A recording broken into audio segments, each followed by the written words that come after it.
اعوذ باللہ من الشیطان اللعین الرجیم بسم اللہ الرحمن الرحیم الحمد لأہلہ والصلاة علی اہلہا اما بعد ماہ شعبان المعظم ماہ مبارک ختمی مرتبہ صلی اللہ علیہ وآلہ وسلم کی چوتھی شب میں تمام اہل ایمان کی خدمت میں مولا عباس علیہ السلام کی آمد کی مبارکباد پیش کرتا ہوں۔ کیا بہترین شب دن مکمل ہوا نام حسین علیہ السلام سے، شب کا آغاز ہوا مولا عباس علیہ السلام سے۔ توسل اور میلاد کے ساتھ پھر یاد دلا دوں کہ 3 شعبان کے اعمال میں، دن کے اعمال کی حیثیت میں آپ نے امام حسین علیہ السلام کی دعا تلاوت کی ہوگی کتاب مفاتیح الجنان سے، اور جب بھی کبھی مشکل پیش آئے تو 3 شعبان کے اعمال میں یہ دعا شیخ عباس قمی نے اپنی کتاب مفاتیح الجنان میں بیان کی۔ روز عاشور پڑھے جانے والی امام کی یہ دعا، مشکل پیش آئے تو اس دعا کی تلاوت کیجئے۔ پروردگار مولا حسین علیہ السلام اور پھر مولا عباس علیہ السلام کے طفیل سے مشکلات و پریشانیاں دور فرمائے۔ 2 رکعت نماز استغاثہ مولا عباس علیہ السلام بالکل صبح کی نماز کی طرح سے انجام دیجئے، اور نماز کے بعد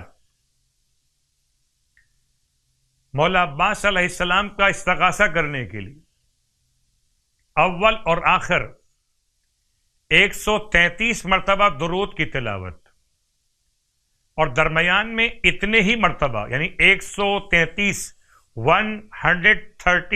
ٹائمز یا کاشف الکرب عن وجہ الحسین علیہ السلام اکشف کربی بحق اخیک الحسین علیہ السلام۔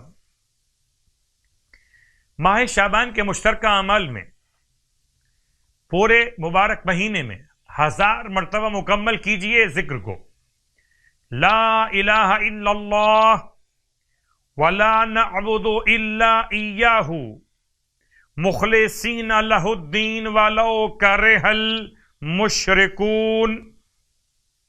اس کے ساتھ آج کی شب کی برکتوں کو لیے ہوئے کل کے دن کے روزے کا ثواب پہلے، پھر آج کی رات کی نماز کا ثواب۔ فرماتے ہیں اللہ کے حبیب جو شخص ماہ شعبان کے 4 روزے رکھے گا تو اس کا رزق وسیع ہو جائے گا۔ نماز کل 4 شعبان کے اعتبار سے سرکار ختم یہ مرتبت صلی اللہ علیہ وآلہ وسلم ارشاد فرماتے ہیں ماہ شعبان کی چوتھی شب، کل دن نہیں آج کی شب نماز پڑھنی ہے، اور یہ نماز ہے شب چہارم کی 40 رکعت نماز۔ ہر رکعت میں الحمد کے بعد 25 مرتبہ سورہ اخلاص۔ فرماتے ہیں اللہ کے حبیب ہر ایک رکعت کے بدلے 1 ملین سال 10 لاکھ سال لکھے جاتے ہیں عبادتوں کے۔ جتنے سورے آپ نے پڑھے ہر ایک سورے کے برابر 1 ملین شہر خدا بناتا، اور اس کے ساتھ ساتھ پروردگار عالم 1 ملین شہید کا ثواب بھی عطا فرماتا ہے۔ تو میں اس کو کہہ سکتا ہوں یہ نماز انسان کو بناتی ہے ملینر۔ پروردگار ہم سب کو آج کی شب کی عبادت، کل کے روزے کا ثواب، مولا عباس کا توسل کرنے کی توفیق عطا فرمائے۔ الہی آمین۔